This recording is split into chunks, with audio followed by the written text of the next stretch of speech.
So the first casualty for a head coach in college football this season under this weird, unfortunate COVID-19 era has been made. The University of South Carolina, the Gamecocks, have just fired their head coach Will Muschamp, going as he goes into his fifth season. I'm not going to say the decision was rightfully made due to the fact that this is an unfortunate season where they're struggling so much in every team, but the Gamecocks have been struggling for a while.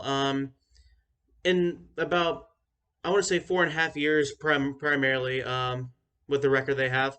Muschamp has had a 28 and 30 record. That's 17 and 22 in the SEC. Muschamp was brought on after his recent firing from Florida as the head coach. So South Carolina thought that they could bring that type of well recruiting that he had and bring it to South Carolina and produce wins.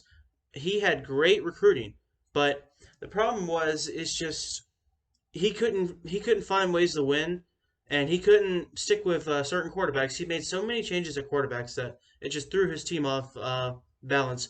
And last season they finished 4-8, 3-5 in SEC play. This season, 2-5, and against SEC play, that's just not going to get you anywhere. So now South Carolina is left to find a head coach.